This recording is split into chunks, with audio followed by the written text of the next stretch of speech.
Sentar, boa noite a todas, a todos vocês. É uma alegria muito grande sediar esse que vai ser o primeiro ato de recriação do Conselho de Desenvolvimento Econômico e Social Sustentável da Presidência da República.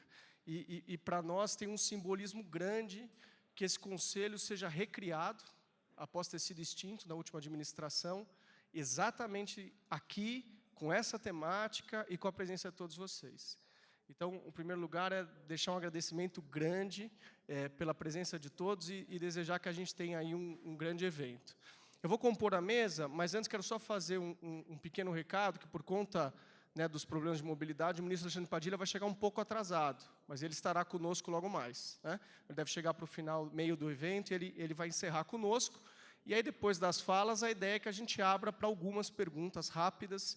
Então, será uma forma de a gente poder ouvi-los e também receber um pouco da participação de todos vocês. Tá bom?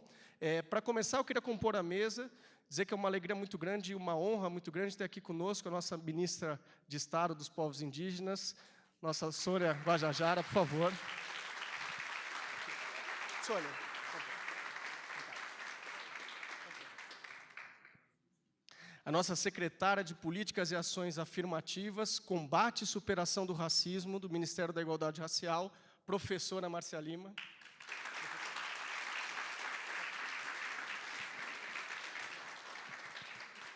E para compor essa nossa primeira mesa, o nosso professor Alejandro de la Fuente, que é o diretor do Centro de Estudos Afro-Latino-Americanos da Universidade de Harvard.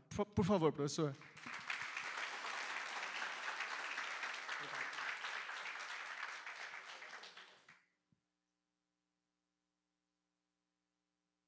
Essa noite é bastante especial para nós por basicamente 3 motivos. O primeiro é o de que ela é o primeiro movimento de reconstrução do Conselho de Desenvolvimento Econômico e Social Sustentável, que agora ganhou também o título de sustentável. O Conselho, como muitos conhecem como Conselhão, é um órgão de assessoramento do Presidente da República e que tem a tarefa de fazer basicamente 2 coisas. A primeira é assessorar e estimular a Presidência da República na criação de programas, ideias, medidas legais, iniciativas que possam estimular o desenvolvimento econômico e social sustentável do país.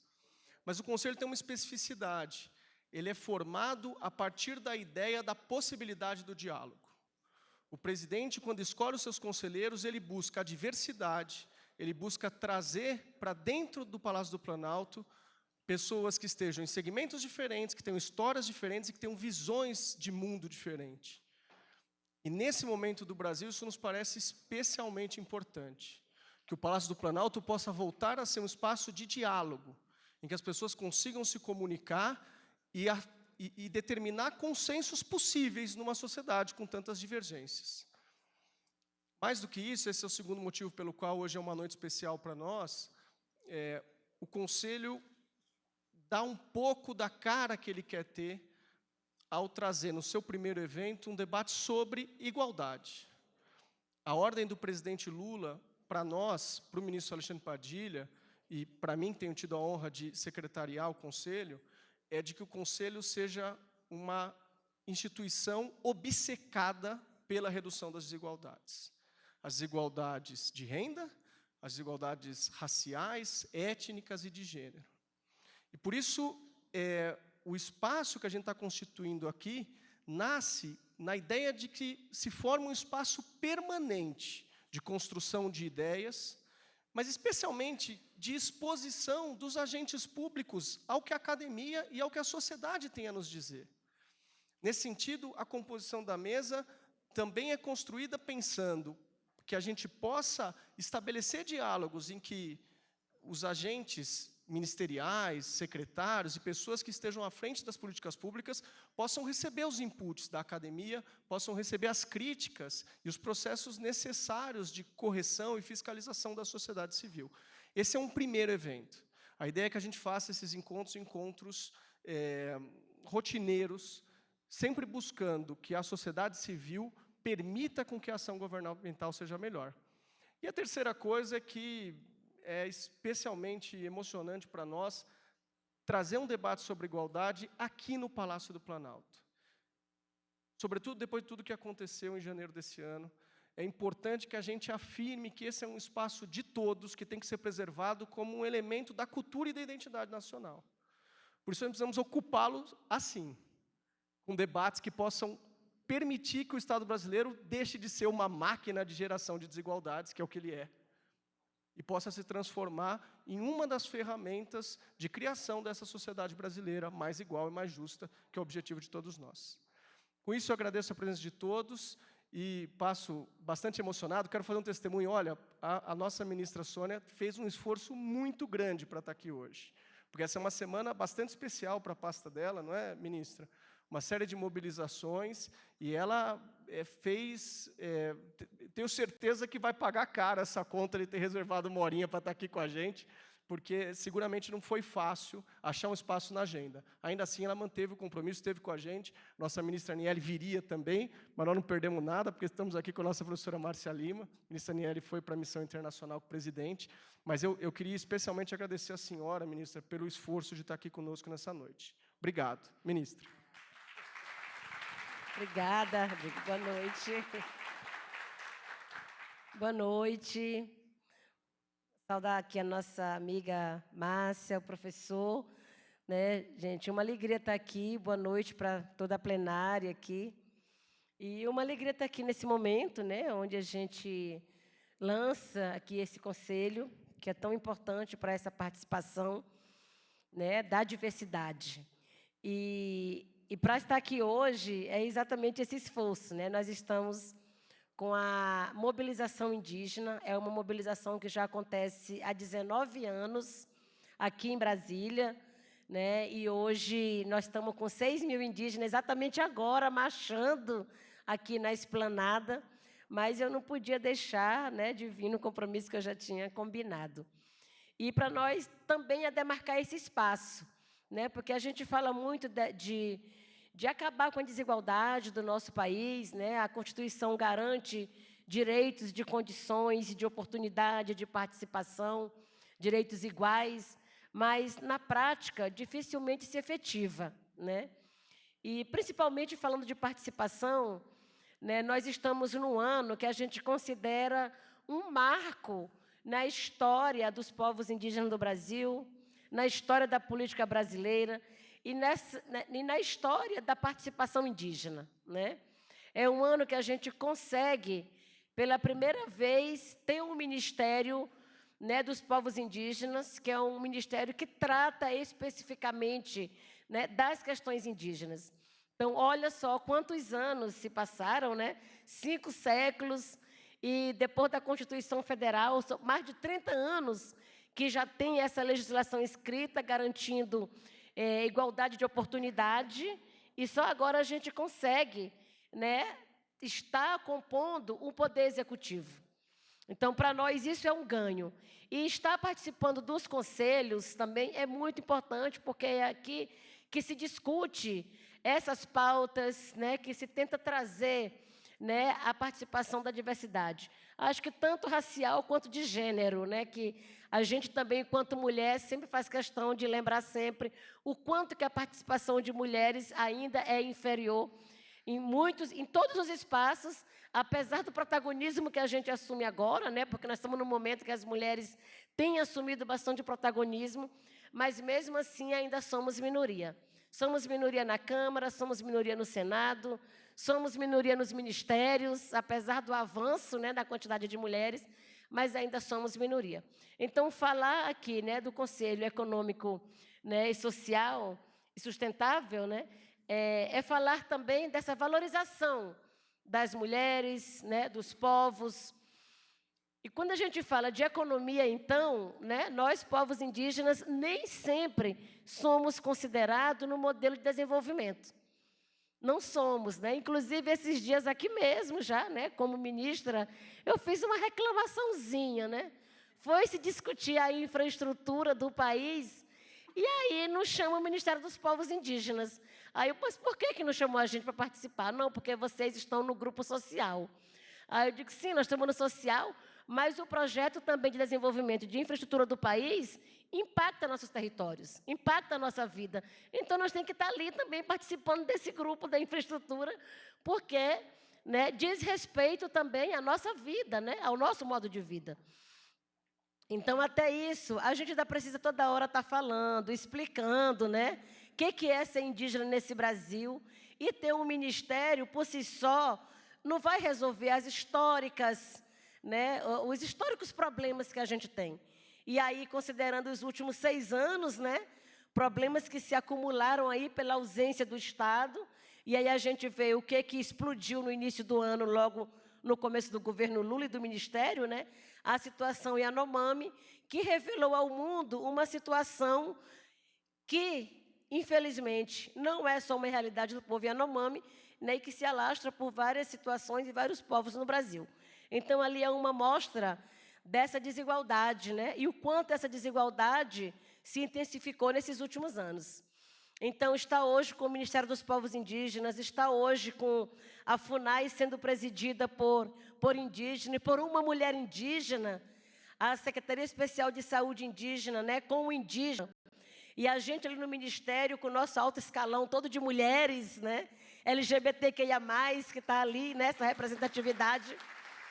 Então, para nós é um avanço, né? Para nós é um avanço, são conquistas que chegam como resultado dessa luta, né, de tantos anos que a gente marcha para Brasília pedindo o direito de participação e oportunidade de direitos, né?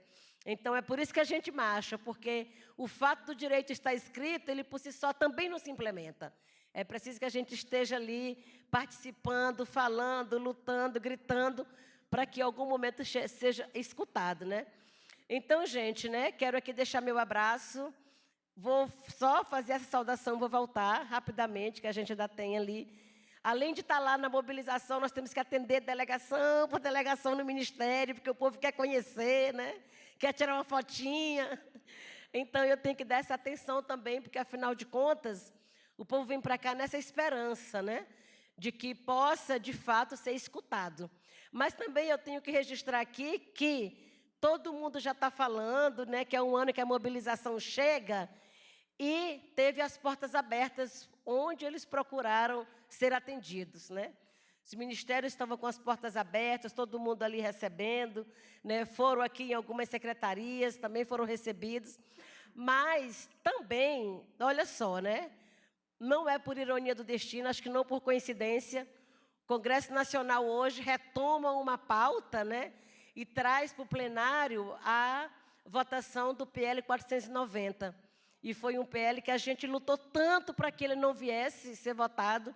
E logo hoje, com a presença indígena aqui, a mobilização de 6.000 indígenas, agora, às 6 horas, eles retomam, né, como um requerimento de urgência para votar o PL 490, que impacta diretamente, afeta muito, né, os direitos indígenas. Então, é um momento de se comemorar, de se celebrar essa participação, mas é também um momento que essas forças contrárias se organizam, se articulam para poder impedir esse avanço, né? Mas a gente vai continuar de pé, continuar marchando e não vamos recuar.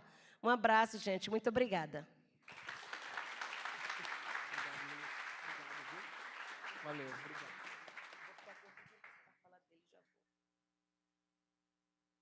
O governo é tão democrático que até ministro traz reivindicação aqui para a pauta. É isso mesmo, ministro, está certo.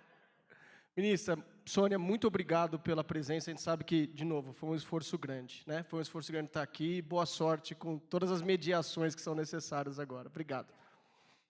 Para a gente continuar, antes da gente abrir o debate propriamente, eu só queria convidar à mesa o professor Luiz Loureiro. Professor, por favor.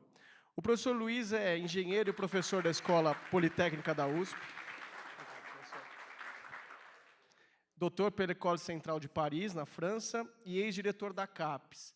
O professor Luiz teve um papel importante aqui na formação do evento, porque a Fulbright é um dos apoiadores dessa iniciativa, vai nos ajudar com o coquetel, que vocês todos vão esperar para ter logo mais, mas que foi central em toda a montagem, a logística dessa nossa conversa de hoje. Professor, eu vou passar para o senhor dar uma saudação e aí a gente começa o debate, por favor. Bom, boa tarde a todos. É uma honra para a comissão estar aqui. A gente está no Brasil desde 1957, promovendo um pouco aquilo que o Paulo falou, oportunidades de diálogo, né? Especificamente, porque se trata disso, a Comissão Fulbright, de diálogos entre brasileiros e americanos. É nesse sentido que nós trouxemos o professor Alejandro, e eu vejo nessa plateia vários ex-bolsistas. A ministra Sônia mencionou a presidenta Joênia Wapichana, que foi nossa bolsista no Arizona. Enfim, o nosso trabalho é esse, é promover diálogo, promover conversa. Estamos honrados, estamos à disposição e todas as oportunidades em que se tratar de conversar, se entender e cada vez mais aproximar os povos. Obrigado, Paulo, pela oportunidade. Obrigado, professor. A gente traz o tema de hoje pensando na desigualdade racial e étnica como um problema estrutural da sociedade brasileira, né? Essa é uma história conhecida por muitos de nós, né? Uma longa escravização dos indígenas e um processo que não se interrompeu, como disse a ministra Sônia, com a proibição legal da escravização, né? E tampouco se interrompeu com o processo do fim da escravidão legal no Brasil. Uma longa escravização e tráfico transatlântico de africanos. O que nem todo mundo sabe é que boa parte dos africanos traficados ao Brasil vieram numa situação de ilegalidade. As pessoas que, praticamente qualquer um que tivesse um escravizado no século XIX, que é o século em que a escravidão foi mais forte no Brasil, a chance de que aquela pessoa estivesse sendo posta na escravidão contra a lei era muito grande, porque o tráfico já era proibido desde os anos 30.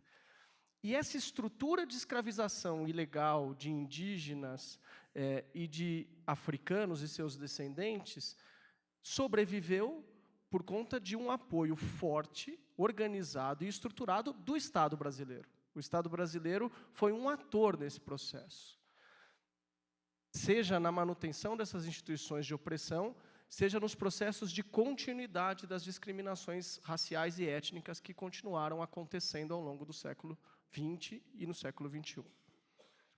Como enfrentar uma situação como essa? Quais as soluções possíveis para os problemas do racismo estrutural, dos problemas do racismo como uma experiência total da sociedade brasileira? Como organizar políticas públicas, como criar estratégias de desenvolvimento que contemplem as necessárias inclusões étnicas e raciais como um elemento central de uma estratégia de país. É para isso que a gente vai ouvir hoje um pouco os nossos dois convidados. Eu vou começar com a professora Márcia Lima. A professora Márcia Lima é socióloga, professora do Departamento de Sociologia, né, da Faculdade de Filosofia, Letras e Ciências Humanas da USP, coordenadora, não sei se é ainda, se foi, é coordenadora licenciada, foi chamada aqui pela missão pública do Núcleo de Pesquisa sobre Raça, Gênero e Justiça Racial do SEBRAP.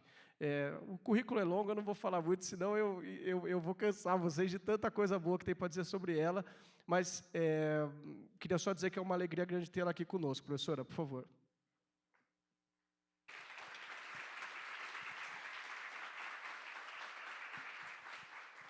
Bem, boa noite a todos, todas, todes. É um enorme prazer estar aqui, uma enorme honra também.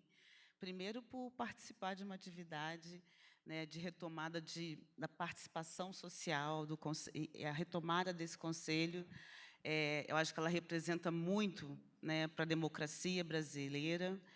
E é importante ver também a diversidade desse conselho, a participação de pessoas de diferentes setores da sociedade.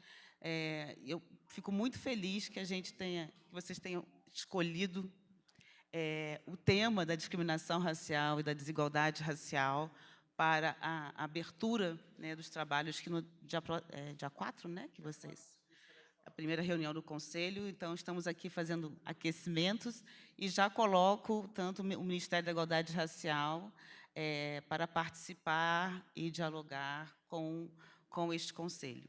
Também é uma enorme honra e uma enorme responsabilidade representar a ministra Aniele Franco nesse evento, né? Bem, nós fomos chamados aqui hoje para falar de igualdade, né? E acho que quando a gente pensa na questão da igualdade, o grande desafio que a gente tem é de entender quais são as formas e os processos que temos de almejar uma sociedade mais igualitária, né?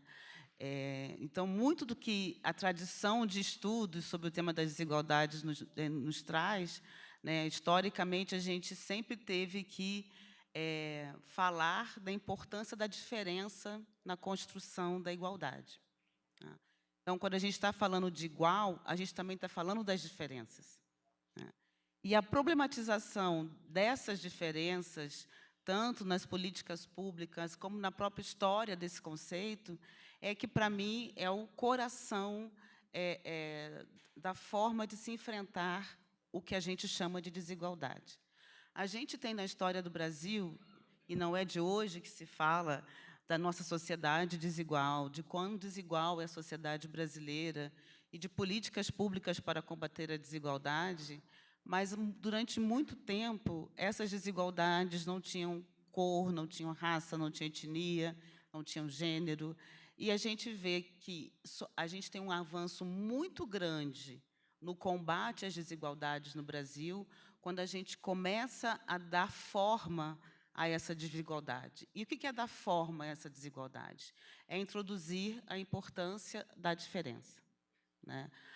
Porque somos iguais, almejamos a igualdade, mas se a gente não enfrentar os mecanismos que produzem as desigualdades e que são baseados na ideia da diferença, ou seja, o que a sociedade faz é hierarquizar uma diferença. O que produz desigualdade racial, desigualdade de gênero, é uma hierarquização da diferença, e o que não condiz com a ideia de diferença, né? Quando a gente fala de diferença, nós estamos falando sempre de uma coisa positiva, né? Marcar as nossas diferenças de opinião, nossas diferenças de trajetórias, nossas diferenças de escolhas. Mas o que a gente vê é que, estruturalmente, no Brasil, a diferença foi um mecanismo motor da produção das desigualdades.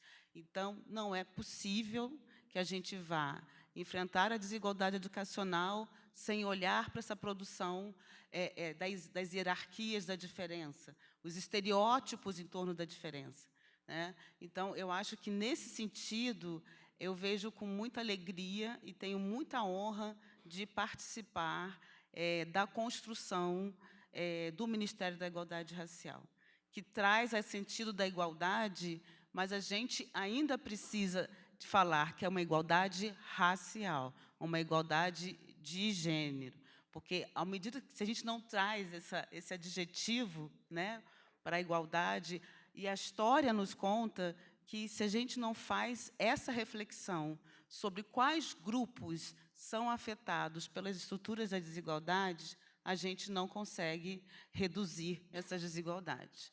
E tem muitos exemplos, né, de políticas públicas universais, de políticas públicas para a população mais pobre, ou políticas públicas de recorte social, que não conseguiram reduzir desigualdades raciais e desigualdades de gênero. Eu me lembro muito, nos anos 90 ainda, do Programa de Erradicação do Trabalho Infantil, que realmente foi um programa muito importante na história das políticas públicas de desigualdade no Brasil. E, quando a gente olhava os dados, a gente tinha conseguido tirar as crianças brancas do trabalho infantil, mas a gente não conseguia tirar as crianças negras. Se a gente olha para Maria da Penha, para a Lei Maria da Penha, quais são as mulheres que deixam de morrer e que continuam morrendo de violência doméstica no Brasil? Então, novamente, a gente vê uma mudança para um grupo específico, e as mulheres negras não só continuaram morrendo, como passaram a morrer mais do que morriam antes, né? Então, educação. Se a gente não fala, né, desempenho educacional, que eu já tenho um problema com esse termo, que eu acho que a gente joga para o aluno, um problema que é do sistema, né? Mas, quando a gente fala de educação no Brasil, se a gente não tratar do racismo na sala de aula, se a gente não tratar dos estereótipos dos livros didáticos, que eu sou de uma geração onde essa representação dos negros, dos índios, no livro didático, eram pavorosas, né? A própria ideia de família, né? Quando a gente estudava, o que é uma família? Né? Então, assim, a gente tinha uma educação, né? E aí acho que é importante reconhecer também que, apesar da importância de ainda continuarmos com essas agendas, o Brasil já melhorou e já mudou muito. Acho que a gente também não pode, quando a gente olha hoje para os livros didáticos, quando a gente olha hoje para o debate sobre família, a gente já teve muitos avanços, mas ainda precisamos mudar muito, né? Então, eu acho que isso é muito importante, que a gente traga a diferença para o lugar positivo dela. E, infelizmente, hoje, a diferença não tem esse lugar. A diferença ela tem o lugar de representar a desigualdade, e é isso que a gente precisa combater, né? E o Ministério da Igualdade Racial, nós começamos, ao longo desses 100 longos dias, ainda estou com trauma dos 100 dias, mas foi muito importante essa provocação dos 100 dias de governo, porque a gente conseguiu delimitar, pelo menos, prioridades. Acho que a gente não consegue fazer entregas em 100 dias, seria muito... Mas qual é a nossa prioridade, né? E o Ministério da Igualdade Racial conseguiu desenhar algumas questões muito importantes. As entregas que a gente já fez no dia 21 de março, relacionado à população quilombola, ao racismo religioso, já foi um avanço muito importante nessas áreas. Outra coisa que a gente conseguiu avançar muito nesses 100 dias, e com o pacote que nós apresentamos no dia 21 de março, um tema que hoje, inclusive, nós tivemos a primeira reunião, que foi do Grupo de Trabalho Interministerial sobre Juventude Negra Viva, né? Retomamos essa agenda, porque essa é uma agenda fundamental. O Estado brasileiro não pode continuar matando os nossos jovens negros como mata hoje. Se a gente não encarar essa questão da letalidade que afeta essa enorme parcela da população brasileira, e, para enfrentar a violência contra os jovens negros, a gente tem que enfrentar a educação, a gente tem que enfrentar o tema do mercado de trabalho, a gente tem que enfrentar o tema da infraestrutura das periferias, da cultura, do esporte. Então, isso envolve, realmente, da juventude quilombola, da juventude indígena. Então, isso tem sido uma grande prioridade também na agenda do Ministério da Igualdade Racial. E, por fim, eu acho que temos algumas questões que aí são muito relacionadas à pauta que é muito cara à minha própria trajetória intelectual, que são as ações afirmativas, né? As tão propaladas, tão polêmicas ações afirmativas brasileiras, que de polêmica elas não têm nada, né? O acesso ao ensino superior no Brasil, ele foi transformado, nós vivemos uma revolução que também é importante para essa juventude negra, né? Eu disse uma vez numa entrevista, isso ficou marcado para algumas pessoas, que eu falava que as ações afirmativas tiravam os jovens negros da mira da bala. E eu acho que eu continuo acreditando nessa frase, eu continuo acreditando na importância da conexão dessas duas agendas que marcam justamente a secretaria que eu ocupo hoje, que é das ações afirmativas e do combate ao racismo. As ações afirmativas são políticas públicas que visam combater o racismo e os seus efeitos. Então, por isso, também nós já lançamos, a diretora Ana Venturini está aqui, o Programa Nacional de Ações Afirmativas, que também é um grupo de trabalho interministerial e que busca justamente reforçar a importância dessas políticas. E tem uma coisa que é muito importante marcar, que essa política ela não está relacionada apenas à educação superior. Todas as vezes que a gente fala de ações afirmativas no Brasil, o que nos vem em mente é a universidade. Mas não apenas o espaço da universidade. A gente tem que pensar no mercado de trabalho, na saúde. Trabalho e emprego é uma agenda muito central. A gente tem um Programa Nacional, Programa Integral de Saúde da População Negra, que precisa ser reativado. A gente tem outras leis relacionadas à educação, como a 10.639, sobre o ensino, né, sobre a transformação do ensino no Brasil. Então, isso é um ponto fundamental, né? E conseguimos aprovar um decreto que eu acho que é uma revolução, que ainda está silenciosa, mas, aos poucos, no cotidiano dessa esplanada e no cotidiano do alto escalão da administração pública federal, nós vamos ver essa transformação, que é o decreto que reserva 30% das vagas para os cargos e funções comissionadas da administração pública federal. Então, isto vai ser um elemento que vai transformar, que vai mudar a cara de quem decide, né? E isso é muito fundamental. E é muito fundamental também porque eu costumo falar isso muito para os meus colegas e parceiros do investimento social privado, que sempre nos procuravam para falar: eu quero financiar a agenda racial, eu quero financiar pesquisa, eu quero financiar ações antirracistas. E eu sempre perguntava: já fez o dever de casa? Qual é a diversidade racial da sua equipe? Qual é a diversidade racial que você tem dentro dos institutos que estão... E eu acho que o governo também tem que fazer o seu dever de casa. Para o governo ter legitimidade para propor políticas de ações afirmativas para as universidades, para o setor privado, para cobrar dos governos estaduais a letalidade da juventude negra, o governo precisa fazer o seu dever de casa. E esse decreto, para mim, ele é esse dever de casa. A diversidade racial começa dentro de casa, e é por isso que nós vamos construir ministérios mais diversos, né? Então, acho que esse é um ponto fundamental. E, nesse sentido, fazer parte do Ministério da Igualdade Racial é uma experiência muito rica e muito única, porque é um ministério onde mulheres negras decidem, né? Somos nós que fazemos a gestão, somos nós que tomamos decisão, somos nós que fazemos e desenhamos políticas de ações afirmativas, que cobramos dos outros ministérios, que construímos essa relação.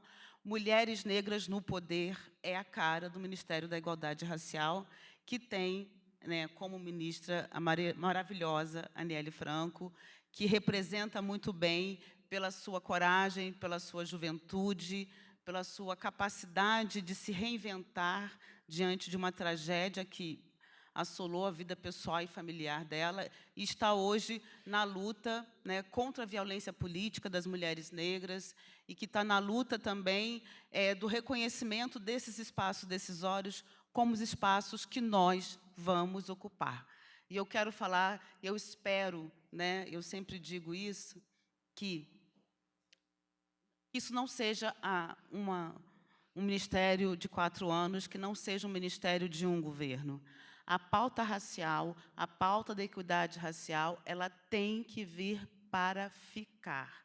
Da mesma maneira que eu não vejo a sociedade brasileira hoje, o Congresso ou o Senado, revertendo as decisões que nós já construímos em relação às ações afirmativas no nível superior. Não tem caminho de volta. A participação da população negra nos espaços decisórios deve ser uma participação respaldada pelo Estado brasileiro e pela sociedade brasileira. Então, eu quero muito que este Conselho, que retoma suas atividades no dia 4 de maio, tenha em mente que esse é um projeto para um país, para uma sociedade, que ela seja mais justa, mais inclusiva, e que a gente possa, junto com este Conselho, construir e legitimar as diversas políticas que nós estamos arduamente desenhando, avaliando e revisando, né, como vamos fazer a revisão da Lei 12.990. Vamos revisar, porque ela precisa ser aprovada novamente no Congresso. Essa lei tem uma validade, diferentemente da Lei de Cotas do Ensino Superior, mas nós precisamos do compromisso deste Conselho e de todos os partidos políticos e da própria estrutura federal, para que a gente consiga trazer, renovar essa lei, para que a gente mantenha, que a gente quer melhorar também, né? A gente tem muitos relatos, muitos estudos sobre os problemas da implementação dessa lei de 20% de reserva de vagas do Serviço Público Federal. A gente está dedicado, junto com outros ministérios parceiros, destaco aqui o MGI, o Ministério da Justiça, que têm sido parceiros fundamentais nessa reforma do Estado. E essa reforma do Estado, essa união e a reconstrução, né, ela não pode deixar de fora e não deixará a pauta racial. Muito obrigada.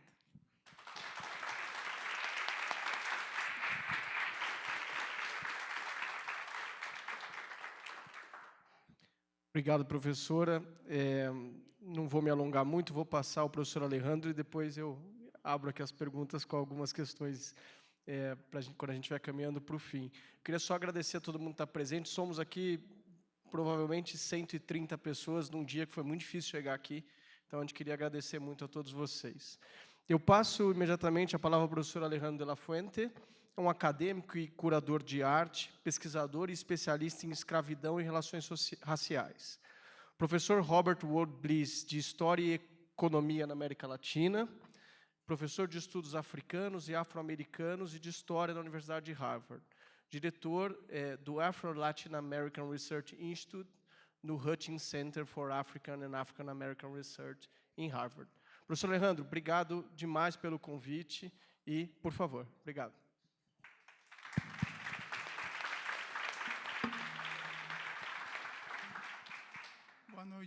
Boa noite para todos. Obrigado a você, Paulo Henrique, por o convite. Obrigado também ao programa Fulbright pela oportunidade de estar aqui com minha amiga de muitos anos, a secretária Márcia Lima.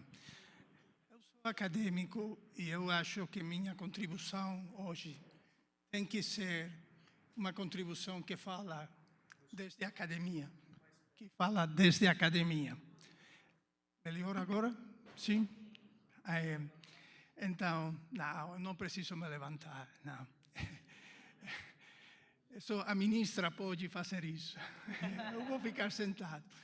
Então, o instituto que eu dirijo na Universidade de Harvard, o Instituto de Pesquisas Afro-Latino-Americanas, tem um propósito fundamental, que é a promoção, o desenvolvimento de um campo de estudos afro-latino-americanos. Quer dizer, um campo de estudos multidisciplinar que faz ênfase na presença, nas contribuições, nos projetos, nas culturas dos africanos e africanas e seus descendentes na América Latina.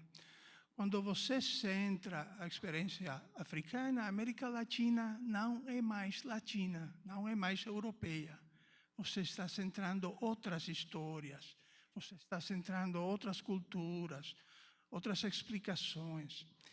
Então, isso é o que o Instituto faz. Estamos aqui hoje para falar de igualdade, diálogos de igualdade. Eu quero dizer que o racismo não pode ser reduzido a uma questão de desigualdades. As desigualdades são muito importantes, são um efeito muito importante do racismo, mas a eliminação das desigualdades não vai acabar com o racismo. Para acabar com o racismo, precisamos desaprender muitas coisas que aprendimos mal e aprender de novo. Esse é o campo de estudos afro-latino-americanos. O racismo não é só uma questão de distribuição de recursos, ainda que isso seja muito importante, não debato isso. O racismo é um sistema de poder, é um sistema cultural, é uma ideologia, é um sistema de ideias que está baseado na crença de que existem diferenças raciais, biológicas, naturais, entre as distintas pessoas e que é possível explicar as habilidades, a inteligência, as contribuições e o lugar social das pessoas usando esses critérios. Então, que coisa precisamos fazer desde a academia? E essa é a questão que eu penso nisso todos os dias. Isso é o que eu faço todos os dias. Porque o problema é que coisa podemos fazer desde a academia para destruir o racismo, combater e destruir o racismo. Que coisa podemos fazer? Eu acho que a academia não está dando resposta a esse problema. Sempre digo que estamos lidando com um problema do século XXI, com ferramentas do século XIX, com uma academia tradicional do século XIX. Uma parte desse problema é a questão de diversidade, que falava a secretária Márcia. Temos que diversificar as universidades. Mas a outra questão é a produção de conhecimentos, de outros conhecimentos, de conhecimentos antirracistas. Precisamos produzir esses conhecimentos.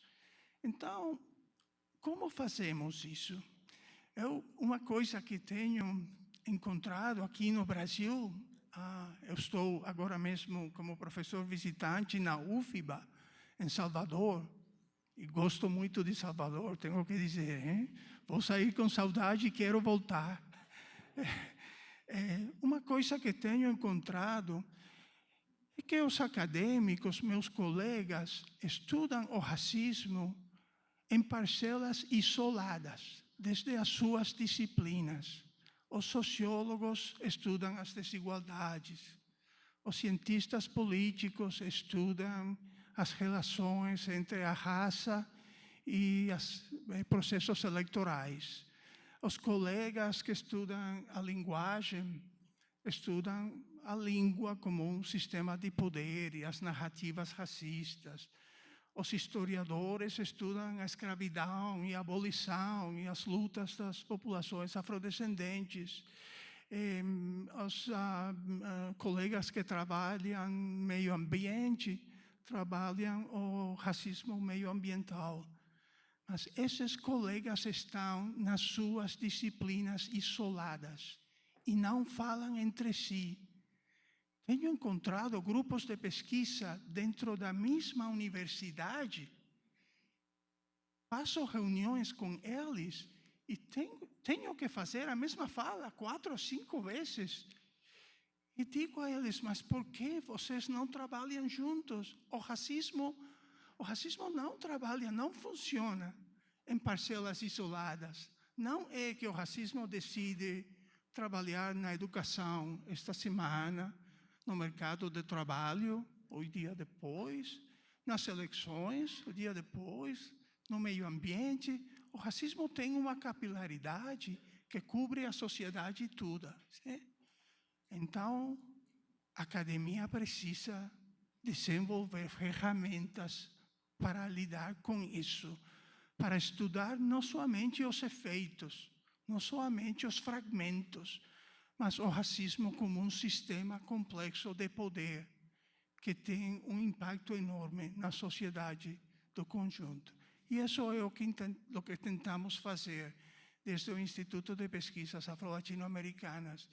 E agora estou tentando falar com colegas em todo o Brasil para criar programas, para criar casas de estudo, programas de estudos afro-brasileiros, programas multidisciplinares de estudos afro-brasileiros. E quero dizer uma coisa mais para fechar. Quando você cria essas casas, quando você cria esses programas, você está fazendo outra coisa. Está criando espaços de poder dentro das universidades. Casas onde os colegas e as colegas jovens sentem que pertencem, que podem estar lá, que são suas casas. De alguma forma, eu criei o ALARI, o Instituto de Pesquisas Afro-Latino-Americanas, porque eu não tinha uma casa assim quando era jovem. Eu criei isso para que os jovens tenham essa casa e que seja uma casa onde não seja necessário explicar, porque estudar o racismo é importante, onde essa pergunta tão estúpida não seja possível, porque é uma pergunta que eu encontrei durante minha vida adulta. E estou muito chato com essa pergunta. Eu queria um espaço onde os colegas jovens não tivessem que explicar isso, não tivessem que responder isso. Mas precisamos muitas mais casas, porque cada vez que fazemos uma coisa lá, temos centenas de pessoas do Brasil que estão enviando solicitudes para participar. E é uma academia jovem e nova. Eu posso ver o impacto das políticas de ação afirmativa. 60% das pessoas que agora mesmo enviam solicitudes para nossos eventos em Harvard são pessoas afrodescendentes. 60% são mulheres. Esse é o futuro. Mas o futuro está aí lá, já está aí. Agora precisamos criar espaços acadêmicos para esse futuro, para alimentar esse futuro. Obrigado.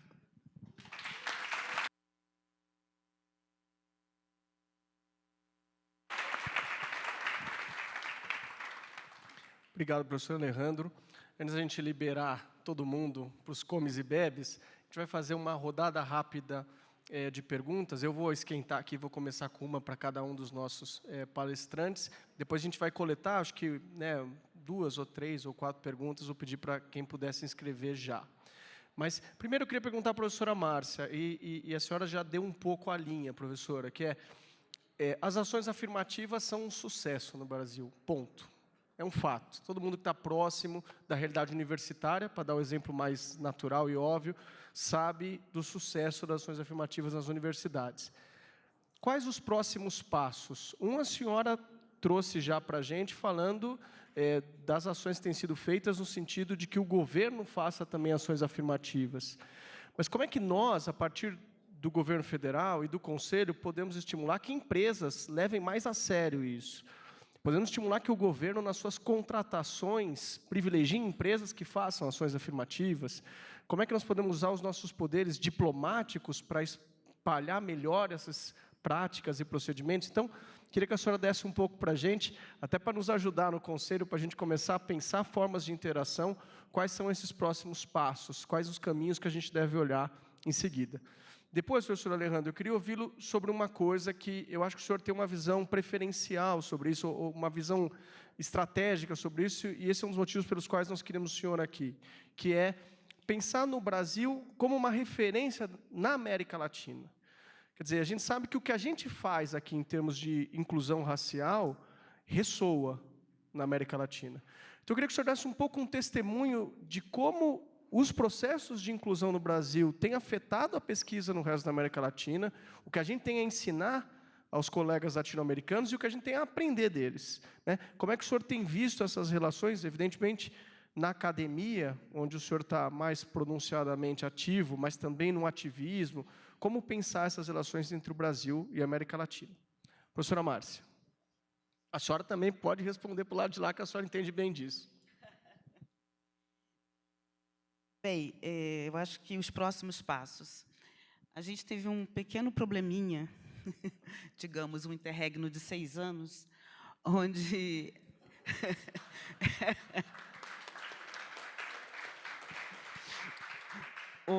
os nossos próximos é voltar a andar para frente, não passos para trás, que eu acho que isso realmente afetou muito governos não comprometidos com essa agenda e a pandemia trouxeram impactos muito grandes para o sucesso dessa política. Então, a questão das bolsas de permanência é uma questão fundamental. O MEC já anunciou o aumento do valor e do número de bolsas, que o MEC faz transferência direta apenas para programas de indígenas e quilombolas, mas precisamos que as universidades tenham mais recursos para que elas possam fazer, melhorar o programa de permanência estudantil. Acho que isso é um ponto importante. Mas, falando do passo atrás, acho que a gente não faz sentido falarmos de uma política de acesso ao ensino superior se a gente perder o olho na demanda. Então, quem demanda ensino superior no Brasil é quem conclui o ensino médio, né? Então, estamos enfrentando aí, tivemos uma queda absurda na participação dos jovens negros no Enem, então a gente precisa retomar isso, entender o que está acontecendo. Eu tenho várias, como pesquisadora e agora como gestora pública, várias hipóteses para isso. Eu acho que tem o impacto da pandemia, as famílias empobreceram, perderam a capacidade de deixar os filhos estudando, os filhos estão tendo que voltar para a busca do emprego, embora o emprego também não exista, né? Então, a gente teve aí um agravamento, né, das condições sociais dos candidatos à universidade no Brasil, né? Então, isso impactou muito, não somente a demanda por acesso à universidade no sistema público, como também no sistema privado. O ProUni também tem enfrentado queda do número de bolsistas desse programa, né? Então, acho que isso é um ponto importante, fortalecer a demanda de acesso, fortalecer a permanência e focar também nos egressos do ensino superior, dos bolsistas egressos do sistema de ensino superior, porque, e aí eu acho que a conversa com o Conselho nesse sentido é muito importante. Da mesma maneira que eu acho que a renovação da Lei 12.990, né, assim como a implementação do decreto que aprovamos no dia 21 de março, já mantém o sistema federal dentro dessa proposta, a gente precisa dar capilaridade a isso para que estados e municípios também passem a implementar políticas desse tipo. Acho que isso é uma coisa que a gente, dentro do Conselho, por exemplo, é um ponto importante, que a gente consiga envolver estados e municípios em políticas de promoção da igualdade racial. Nós temos o SINAPIR, né, a Gestão do Sistema Nacional de Igualdade Racial, que é uma secretaria também do nosso ministério. Então, acho que esse é um aspecto muito importante, né? E a questão do mercado de trabalho, que é central, né? Hoje a gente enfrenta uma crise muito grande de emprego no país, que afeta muito os jovens e que afeta muito os jovens negros, né? Eu acho que a gente tem várias empresas que fizeram programas de trainee, de estágio, que têm efetivado esses estudantes negros, estudantes não, né? Esses recém-egressos do sistema, que foram cotistas. Mas eu acho que a gente precisa realmente aí primeiro de uma melhoria estrutural, né, para a melhoria do cenário do emprego e um comprometimento, né? A gente está falando tanto em ESG, né, que esse comprometimento se estenda à equidade racial. E aí eu acho que o governo pode, sim, através das licitações, de criar mecanismos, né, que forcem o setor privado a contribuir e a participar mais na inclusão racial. O Estado, o emprego público sempre foi a porta de ascensão da população negra que conseguiu estudar no Brasil. O serviço público sempre representou esse lugar, o mecanismo de ascensão, as estratégias de ascensão da população negra no Brasil, os estudos sobre o mercado de trabalho, que foi um tema que eu me dediquei boa parte da minha carreira também. Sempre o serviço público aparecia como ou primeiro emprego público, ou o pai tinha o avô, né? Então, essa trajetória do emprego público, muito por conta dos processos, né, não racializados, ou seja, a ausência, né, da possibilidade de um viés racial nas entrevistas de emprego ou coisas do gênero, né? Então, eu acho que, sim, eu também incluiria muito. Estamos também com isso na nossa agenda, né, de trazer o diálogo com as empresas, porque, novamente, né, o racismo institucional ele deve ser combatido também com ações afirmativas no mercado de trabalho. Obrigada.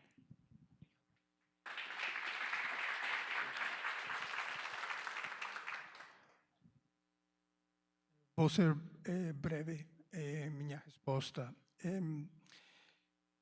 Uma das coisas que o campo de estudos afro-latino-americanos tenta fazer é criar um espaço para pensar o racismo desde a América Latina. Não precisamos dos Estados Unidos para falar do racismo na América Latina. Não precisamos da sociologia americana da raça para estudar o racismo. Precisamos estudar, isto vai soar terrível, nosso racismo, o racismo da América Latina. Essa é uma coisa que é muito difícil, porque, como vocês sabem, em muitos países da América Latina, a ideologia dominante tem sido que o racismo não existe na América Latina. Esse é um problema americano. Então, se você quer estudar o racismo, você precisa estudar sobre os Estados Unidos. E os Estados Unidos têm desenvolvido uma literatura, uma bibliografia muito rica sobre esse problema. Então, mas talvez seja importante lembrar um dado fundamental. Dos 11 milhões de africanos e africanas que chegaram ao Novo Mundo, menos de 5% chegaram aos Estados Unidos. A diáspora, toda a diáspora é a América Latina e o Caribe. 2/3 dos africanos chegaram ao Brasil e às colônias de Espanha. Então, precisamos repensar isso desde a experiência latino-americana. Uma barreira importante é que os estudiosos, os colegas que trabalham na América Hispana, não leem as coisas escritas em português no Brasil e os colegas do Brasil não leem sobre as coisas da América Latina. Bem-vindos ao campo de estudos afro-latino-americanos, que tenta destruir isso para ter uma conversa que não esteja impedida, porque se você fala espanhol, você pode ler português, e se você fala português, você pode ler espanhol. E no ALARE, no Instituto de Pesquisas Afro-Latino-Americanas, falamos portunhol. Ninguém fala inglês lá, todo mundo fala portunhol, tá? Então é possível. Estamos tentando fazer isso agora mesmo, Paulo.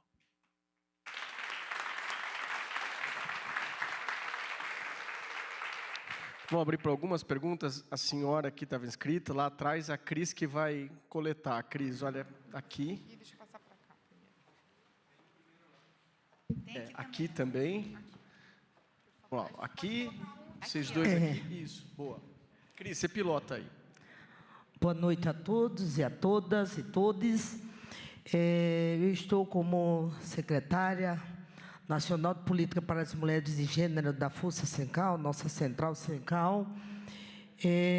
Estou aqui, é uma luta que sou de uma indústria de brinquedos que em 1977, quando eu entrei, não pegava pessoas negras, nem um pouquinho já da minha cor, já ficava pondo a gente lá nos piores lugares, e a maioria mulheres, né? E eu gostaria aqui de fazer uma pergunta para o nosso querido professor, e a Márcia também. Como a gente pode... nós, no Brasil, nós temos 30% para a faculdade, temos as cotas. O que você, na sua pesquisa, no estudo, o que a gente poderia trabalhar em conjunto para que a gente chegue à igualdade, que é necessária a cota? E vou te dizer que a semana passada, Márcia, estive numa empresa do nosso setor, e eu lá questionando, fazendo o levantamento, tentando fazer o levantamento dos salários das trabalhadoras lá e dos trabalhadores. Fui discutir com a empresa, ela falou assim, não, aqui todo mundo, os salários são iguais. É claro que no Brasil, quando tem as entidades sindicais, tem os pisos salariais. Então, os pisos salariais é o mínimo, que são para todos os trabalhadores e trabalhadoras. O problema é quando passa do piso. Aí é onde tem as diferenças salariais. Então, não, aqui não tem questão racial, aqui não tem assédio moral, aqui não tem nada. Então, porque eu estou em campanha salarial, eu quero colocar alguma coisa obrigando as empresas a fazer a igualdade salarial. E eu gostaria de saber, essas cotas é um caminho para a gente chegar à igualdade? Tá? Então, e é muito difícil, porque a gente tem cota nas centrais sindicais, né? Mas quando vem os congressos, é uma briga que não passa dos 30%. Nós temos, a Força Sindical foi a primeira a ter 30% de mulheres na sua diretoria, mas não passa de 30%, já faz 33 anos, e a gente não passa dos 30%. Então, seria essa a minha pergunta. Tá? Obrigada.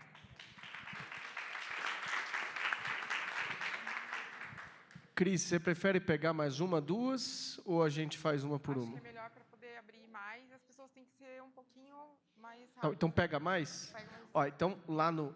Então, vamos pegar as 4 que levantaram e a gente faz uma rodada final de falas. Lá. Ela vai dar aqui primeiro, depois... Oi. Se identifica, por favor, tá? Boa noite a todos, todas e todes. Meu nome é Mariana, eu sou professora da Secretaria de Educação do Distrito Federal e, como temos uma conversa entre professores, a minha questão é o novo ensino médio.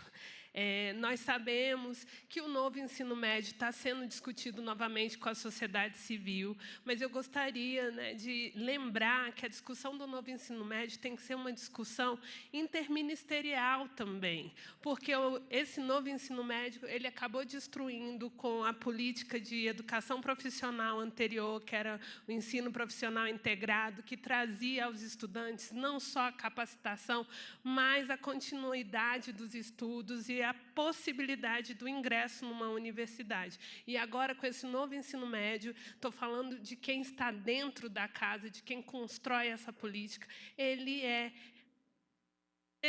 necessariamente uma total e completa impossibilidade das populações, né, menos favorecidas atingirem a universidade e o mercado de trabalho.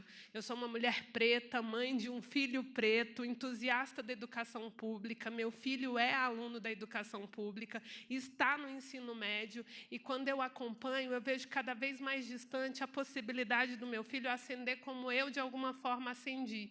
Se hoje eu estou aqui, estou falando, foi a educação e o concurso público, como bem a professora Márcia colocou, que me deu essa possibilidade. Eu sou a primeira da minha família a chegar no ensino superior, como muitos aqui, provavelmente, e o meu filho corre o risco de não chegar, de dar um passo atrás por conta do novo ensino médio. Então, eu gostaria de pedir que a discussão sobre o novo ensino médio tivesse a participação do Ministério da Igualdade Racial, tivesse a participação do Ministério do Trabalho, porque ele está afetando outros setores, tá bom? Obrigada.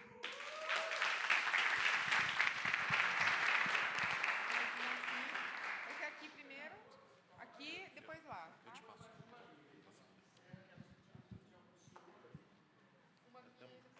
O senhor não vai mais falar? Eu falo, mas... Não, pode falar.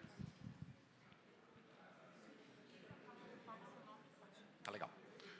Eu sou Luciano Monteiro, eu sou diretor executivo da Fundação Santiliana e sou membro do conselho, Paulo. Oi, Ana. A minha pergunta, secretária, é na perspectiva da educação básica também. Nos últimos 20 anos, a gente viu alguns avanços, mas é difícil a gente enxergar uma agenda mais sistêmica, pensando na educação para as relações étnico-raciais.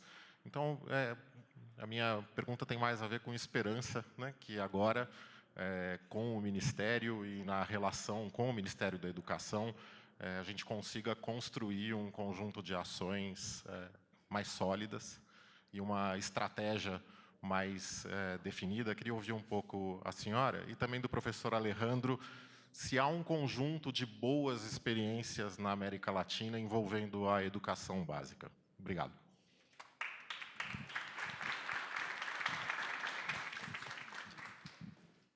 Boa noite a todos. Eu sou Lívia Menezes, eu sou pesquisadora na área de Química. E minha pergunta vai para os dois pesquisadores aqui presentes. Eu tenho a impressão sempre de que as discussões raciais estão restritas às áreas de ciências humanas.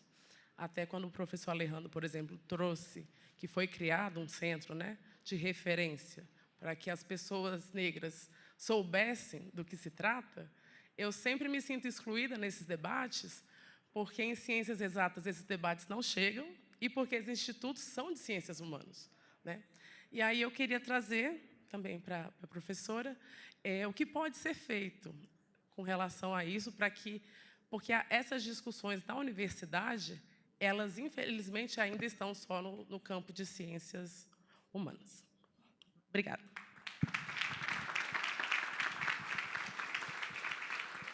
Boa noite, professora, professor. Uma honra ouvi-los. Meu nome é Eliseu Lopes. Estou assessor de participação social e diversidade do Ministério da Justiça.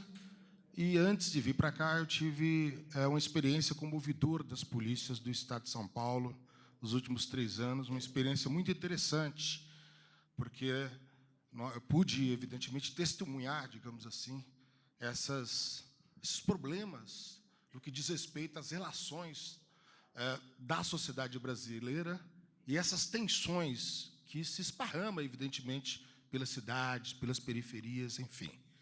Eu queria, inclusive, chamar a atenção para que nós pudéssemos, talvez, fazer uma pesquisa um pouco mais ampla para discutir, inclusive, esse problema da segurança pública e as relações na sociedade brasileira, que me parece que talvez precisasse de mais aprofundamento. Então, eu queria considerar e trazer para a reflexão dos senhores uma questão. A assimetria da formação da sociedade brasileira, ela se deu, evidentemente, pelos 350 anos de escravidão, mas teve, digamos assim, um traço, um momento histórico que significou, digamos assim, o que nós chamamos de pobreza extrema, que é eminentemente negra.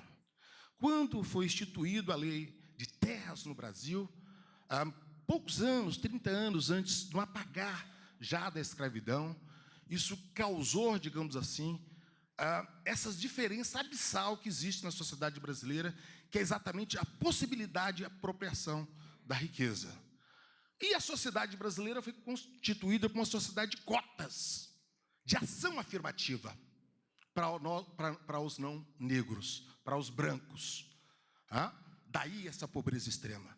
Então, eu queria trazer, para terminar o tempo aqui, razão, outras pessoas precisam falar, mas eu queria trazer, me inquieta, digamos assim, nós não discutirmos, por exemplo, alguns problemas para resolver, ou, digamos assim, mitigar os efeitos dessa pobreza extrema. Então, eu queria falar, por exemplo, uma das questões que eu queria trazer. O que os senhores acham do aumento real do salário mínimo, que, segundo o Márcio Postman, foi um divisor de águas para que nós, negros, por exemplo, pudéssemos, digamos assim, entrar nas chamadas classes C e D, sobretudo no período do governo Lula. Eu queria discutir, por exemplo, aqui, qual o impacto desses juros escorçantes que nos afeta, sobretudo a população negra, cartões de crédito, enfim.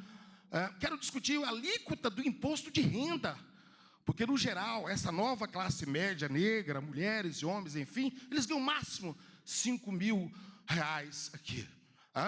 E uma alíquota dessa, que não abre, digamos assim, talvez essas são questões que eu queria trazer. E, por último, nós precisamos ressignificar o conceito da apropriação de riqueza na sociedade brasileira. Se é verdade que fomos impedidos no período do Império, é preciso ressignificar isso. Então, nós precisamos discutir, o BNDES precisa pensar aonde estão esses negros, repovoá-los, que não pode ser só um problema de idade, eu sei que não é isso, dos bancos, com a política de ação afirmativa, mas o Estado precisa corrigir isso, né? Nós precisamos de empresários negros, financiar onde está, enfim. E eu queria que o Ministério da Igualdade Racial, estou debatendo também isso no Ministério da Justiça, que nós possamos discutir isso, pensar quem que é esse novo, quem são, digamos assim, quem é essa nova cadeia produtiva, e que o Estado é protagonista, e o Estado pode, digamos assim, eleger, assim como elegeu no passado, segmentos para nos contemplar. Muito obrigado.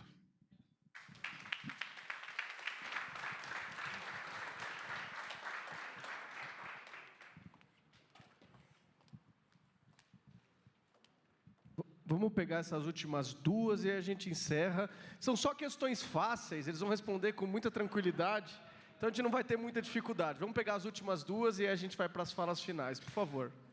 Boa noite, meu nome é Érico, eu sou professor da Universidade aqui de Brasília e eu queria enfocar justamente na questão do ensino superior, em contraponto ao ensino básico. Um rápido contexto: estudantes de cota, negros e negras, entram na universidade e se deparam com dois tipos de racismo. O racismo epistêmico, quer dizer, um conhecimento completamente eurocentrado, e o racismo estrutural das relações cotidianas entre professores e estudantes. Então, minha pergunta é a seguinte: se a comissão pensa em ações para reverter de forma estrutural essa questão através de uma proposição curricular antirracista, como o próprio MEC indica, e o CNE na resolução de 2004, e em possibilidades de letramento racial de professores. Porque o grande problema da universidade hoje não são os estudantes, são os professores que continuam com pensamento racista. Obrigado.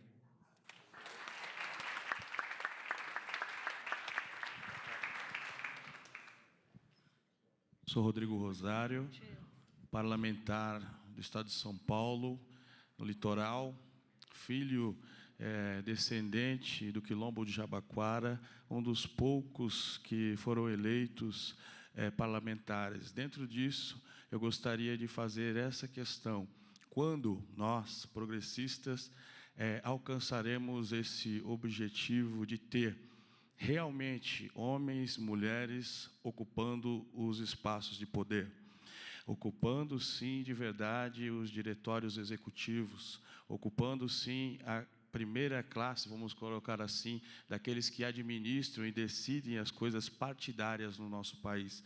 Eu vejo isso com muita importância para nós não sermos utilizados apenas como massa de manobra dentro do processo. Nós queremos sim o nosso espaço de poder e de representação e fazer com que essas políticas realmente cheguem a nós numa ponta oficial, seja através do recurso ou seja através do poder decisório. Obrigado.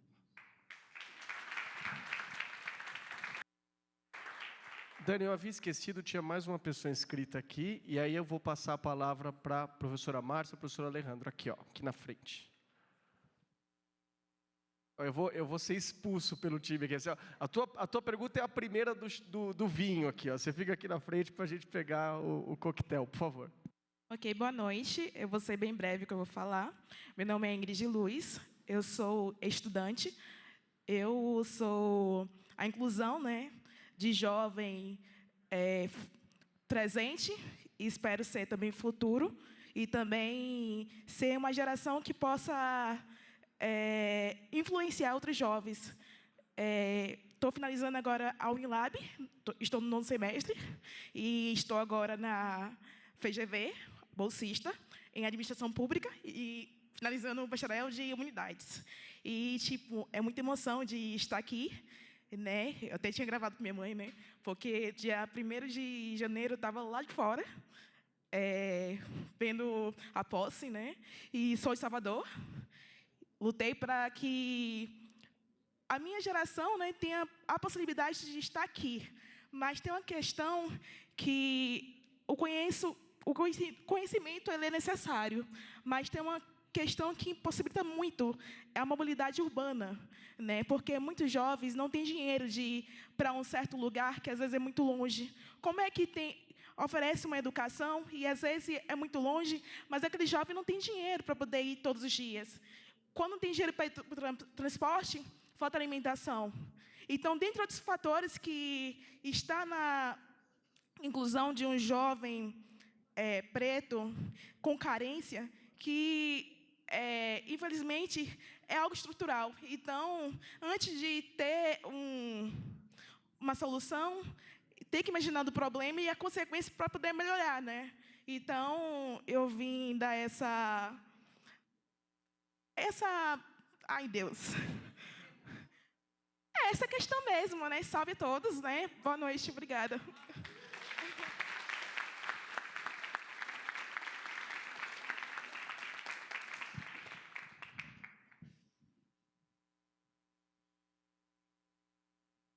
Acho que eu tenho aqui, não é uma lista de perguntas, que são 4 anos de trabalho. Eu tentei organizar aqui educação básica, ensino médio, cotas no mercado de trabalho, ações afirmativas, diversidade de áreas, proposição curricular, docência, mudanças estruturais, mudanças que envolvem também a agenda da política, né, da representação política. Eu vou tentar. Primeira coisa, em relação à educação básica, eu acho que a gente já avançou muito no mapeamento. Primeiro, e aí eu falo como testemunha mesmo de quem participou do processo, de tentar levar para os espaços que discutem educação no Brasil a importância do racismo nas escolas.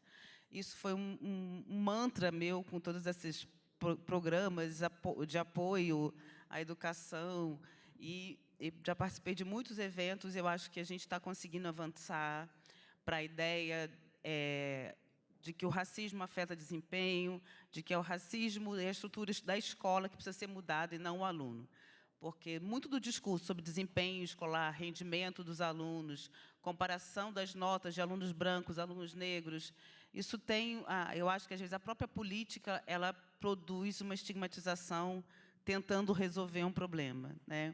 Eu acho que a gente já teve muitos avanços nisso, mas eu concordo com você que o dia a dia da escola, e isso também serve um pouco já para essa questão do ensino médio, a gente precisa avançar com a 10.639, que é um complicador, e isso dialoga muito com o que o Alejandro fala, e também com essa ideia, né, desse racismo epistêmico. O campo de estudos afro-latino-americanos, que o professor Alejandro cita, ele é uma ferramenta fundamental para uma nova formação intelectual e para uma nova leitura, né, tanto da contribuição da população indígena como da população negra na história do Brasil e da América Latina, né? O fortalecimento desse campo de estudos, ele também é importante, porque, como o professor disse, a gente tem o impacto da ação afirmativa hoje, ela aparece na pós-graduação, ela aparece nos docentes negros, e a gente acaba tendo que, à medida que vão avançando, né, que a gente vai ampliando as ações afirmativas, a gente muda, a gente cria outras necessidades de políticas, né? E uma das questões que está muito presente no debate hoje é e que está ligando tudo isso, né, assim, a Lei 12.990, a dificuldade dos concursos públicos para contratar docentes negros, as tentativas de burlar a lei para não ter um quadro docente negro, que isso vai ao encontro das suas questões, né, que eu acho que nós, no Ministério, nas políticas que a gente tem pensado muito em ampliar, porque tem um certo padrão de apoio, né, de bolsa, que tem que trazer o tema. E nem todas as pessoas que estão em áreas como a sua vão conseguir conectar, né, a sua agenda de pesquisa com o tema racial. Mas o pesquisador negro é que tem que ser objeto da política, e não o tema apenas. Então, você tem políticas para reforçar o crescimento do tema da questão racial, mas é importante também que a gente tenha políticas para reforçar os pesquisadores negros, independentemente da área onde eles estão. Isso está no nosso radar, a gente está discutindo isso, inclusive com o MEC, para que a gente possa criar programas de apoio a estudantes negros, independentemente do seu tema de pesquisa. E a gente acha que isso vai ser muito importante.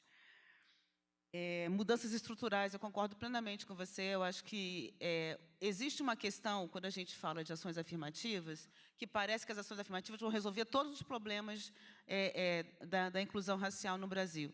E não vão, né? E por isso que o Conselho é importante.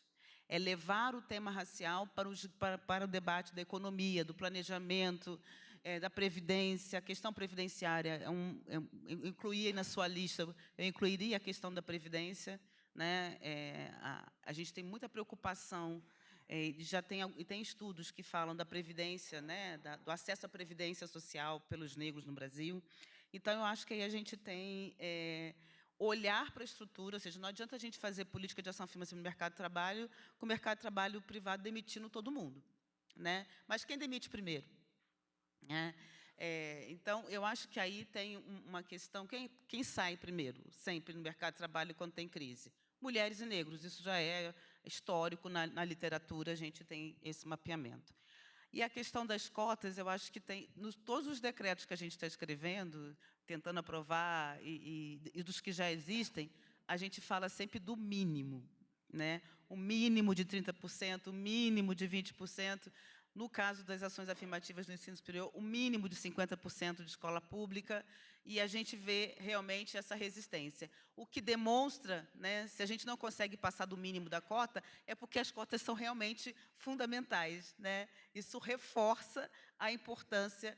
E, gente, eu acho que, por enquanto, no Brasil, a inclusão racial e a redução da desigualdade vai ser por cota, né? Vamos ter que colocar cotas em várias instâncias, em várias... E aí a gente tem uma coisa importante do decreto que a gente aprovou no dia 21, que quando a gente fala dos 30% da administração pública federal, das funções e cargos, o decreto separa de 1 a 12, dos DAS 1 a 12, e de 13 a 17. Porque também para evitar que se concentre esses 30% nos cargos e funções comissionadas que tenham menos poder decisório e menor remuneração. Separar os FCEs e CCEs de 13 a 17, garantir 30% nesse patamar é que vai realmente fazer diferença, né? Eu, com certeza, não respondi a todos vocês. Em relação ao ensino médio, eu acho que o governo está tentando dar um break nisso para ver como é que a gente resolve, né? E eu acho que é muito bem-vindo o seu pedido de que o Ministério da Igualdade Racial participe dessa discussão. E nós estamos à disposição do MEC para sentar, conversar e pensar juntos a questão do ensino médio. Obrigada.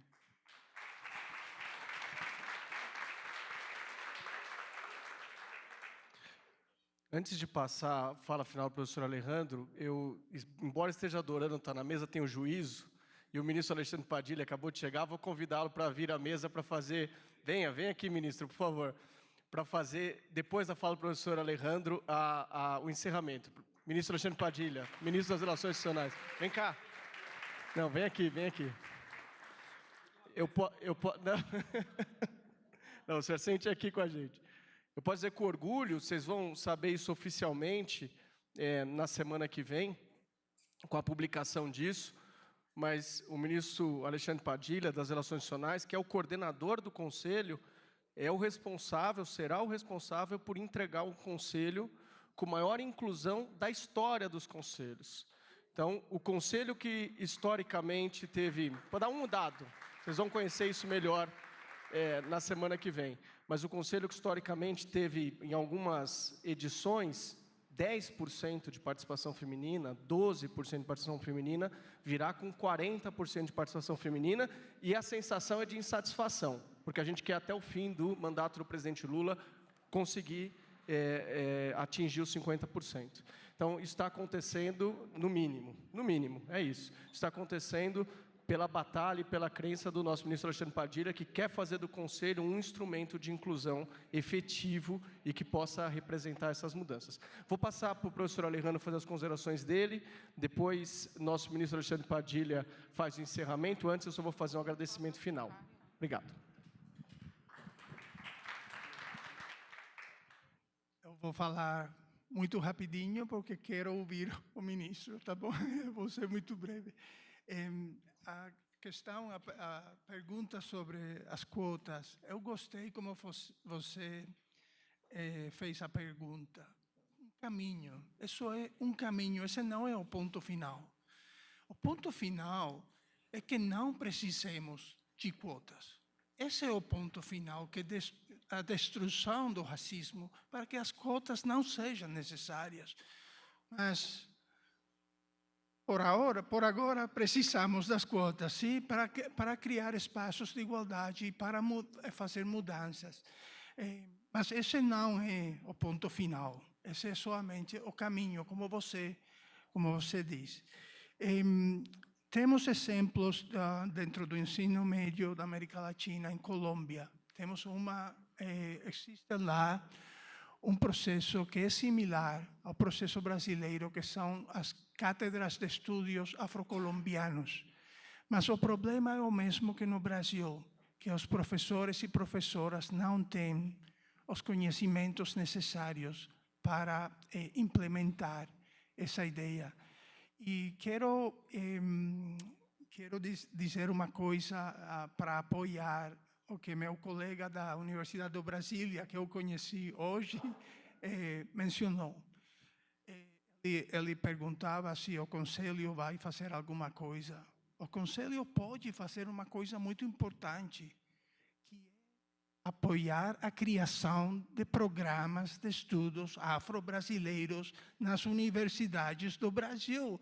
E esses programas vão ser espaços de criação dos conhecimentos que precisamos para combater o racismo desde a academia. Essa não é a solução de todos os problemas, mas vai fazer parte importante da solução. Obrigado.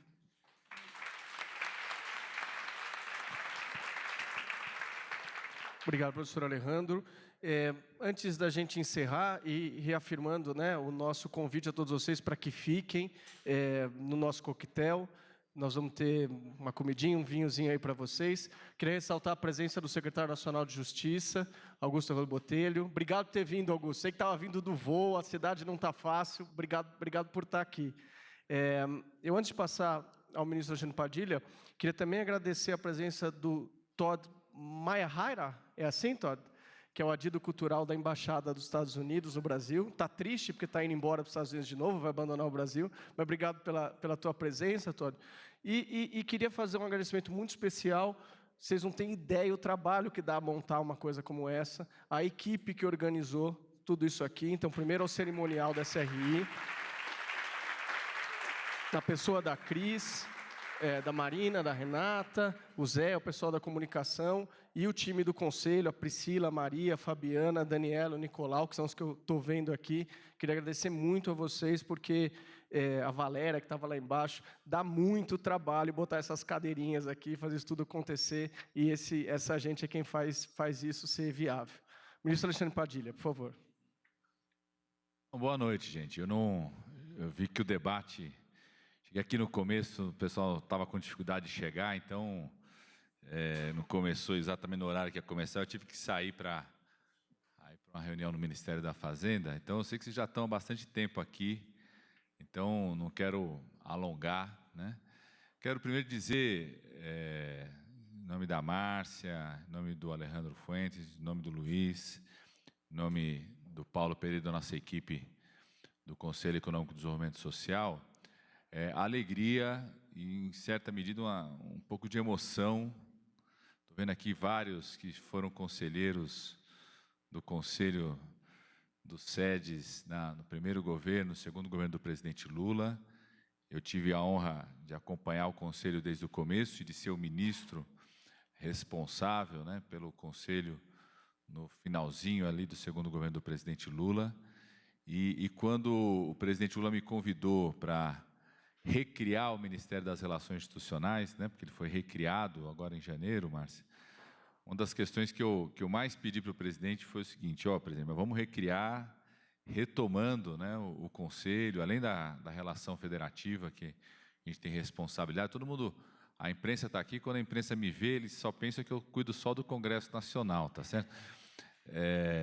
Mas recriado, né, a relação com os governadores e prefeitos, através da Secretaria de Assuntos Federativos, e a gente poder ter retomado o Conselho de Desenvolvimento Econômico e Social, acrescentando a ele o S de sustentabilidade, né? Então, desde o dia 1º de janeiro, na sua recriação, ele já ganha um adicional do tema da sustentabilidade com algo com muita força, né? Que acho que é algo cada vez mais sendo incorporado na agenda política do país. Então, primeiro dizer da alegria, um pouco da emoção da gente ver, de fato, o Conselho retomando, né? Nós vamos ter no dia 4 de maio, como disse aqui o Paulo, o primeiro pleno do Conselhão, com a presença do presidente Lula, um dia inteiro de debate, né?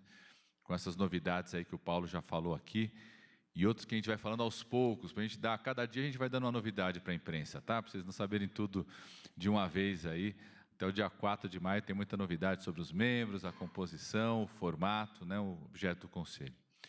Segundo, aqui em nome do Zé Vicente, que foi membro do Conselho de Desenvolvimento Econômico e Social desde o começo do governo do presidente Lula, né, eu acho que é simbólico ver o Zé Vicente aqui quando a gente está discutindo debate sobre desigualdade racial no nosso país.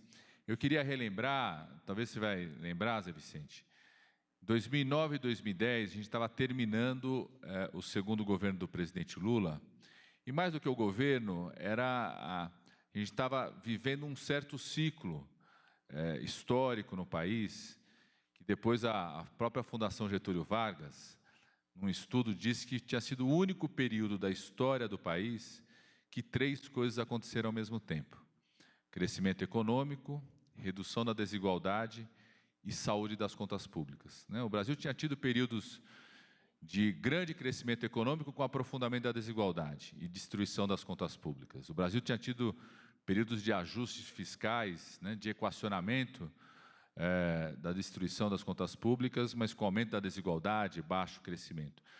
E o único período que essas 3 coisas aconteceram ao mesmo tempo na história do Brasil foram naqueles 8 anos. Então, em 2009, o Conselho tomou uma iniciativa política, naquele momento, viu, Márcia, de construir o que a gente chamava de qual que seria a agenda do país para os próximos anos para sustentar aquele ciclo histórico de crescimento que havia sido iniciado. Discutindo ali, na época eram 100, em torno de 100, 110 membros do Conselho, o que a gente precisava discutir?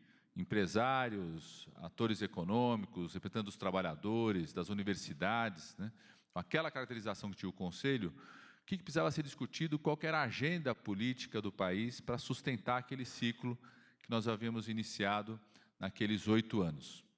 E foram 10 pontos a agenda. Eu posso talvez estar errando, talvez 11, 12, não lembro agora, mas eu sempre, na minha cabeça, são 10 pontos. O primeiro ponto, inclusive, era de consenso de todos, era o investimento na educação, ter um compromisso, um plano estratégico do país de investimento na educação. Mas o consenso de todos, naquele momento, que o grande obstáculo, além dos 10 pontos, quais são as iniciativas dessa agenda, mas o grande obstáculo para sustentar um ciclo histórico de crescimento sustentável no país era exatamente a desigualdade. A desigualdade social, a desigualdade econômica, a desigualdade regional, aparecia assim a desigualdade de gênero, aparecia assim a desigualdade racial. Então, tinha um grande consenso, da FEBRABAN até os sindicatos bancários, da Confederação Nacional da Agricultura até o MST, de membros do Conselho que eram da Amazônia até de quem era da região sul, de que se o Brasil não enfrentasse o tema da desigualdade, a gente não conseguiria sustentar um ciclo histórico de crescimento. Estou lembrando disso aqui, Márcia, porque é muito simbólico para mim, a primeira atividade do Conselho, antes do pleno, a gente já teve atividade internacional, já teve fóruns empresariais, os conselheiros estão começando a agir antes mesmo do pleno ser instalado, mas uma primeira atividade aqui dentro do Palácio do Planalto, a gente está discutindo o tema da desigualdade racial como um grande obstáculo para a agenda de desenvolvimento econômico no nosso país. Não é só um absurdo, não é só uma injustiça que a gente precisa reparar em relação a séculos nesse país, não é só um esforço de inclusão social, de recuperação de identidades culturais, de afirmação de uma parte importante da nossa população, mas não é só isso, isso já seria muito, mas é um grande obstáculo para o desenvolvimento econômico, social, sustentável do nosso país. A gente precisa compreender isso, e isso ser assumido por empresários, isso ser assumido por atores econômicos, isso ser assumido pela agenda do movimento sindical, isso ser assumido pelo espaço da universidade, tem um peso muito grande, na minha opinião, de mobilização do país, de influenciar o governo e aconselhar o presidente, porque o conselhão é um espaço de aconselhamento do presidente da República, dos seus ministros, da elaboração das políticas governamentais. E por que o Conselho tem um papel tão importante, na minha opinião, sobre o debate da igualdade racial, do enfrentamento do racismo? Porque a gente sabe que o racismo ele não se expressa em caixinhas, ele não está numa caixinha ali da sociedade, da nossa formação histórica, ele está presente em todo momento, toda a nossa vida, em todas as atividades econômicas, né? Toda a construção das políticas públicas, da formação das maiorias políticas que comandam o país, da formação dos dirigentes do nosso país, no campo da cultura, né? No espaço da educação, como foi dito aqui, né? Então, o Conselho, como ele é um espaço que reúne tanta diversidade, ele reúne tantos atores sociais e econômicos, ele é um espaço importante para a gente romper as caixinhas, né? Fazer com que o debate sobre o racismo, né, a necessidade de enfrentarmos a desigualdade racial no nosso país, né, que esse debate ultrapasse um ministério, ultrapasse um programa, ultrapasse um espaço da sociedade e envolva um conjunto de atores econômicos. Eu acho que isso tem uma força muito grande, né? É muito bom a gente poder debater isso num governo que recriou o Ministério da Igualdade Racial, está aqui a Márcia, né? Num governo que criou o Ministério dos Povos Originários, né?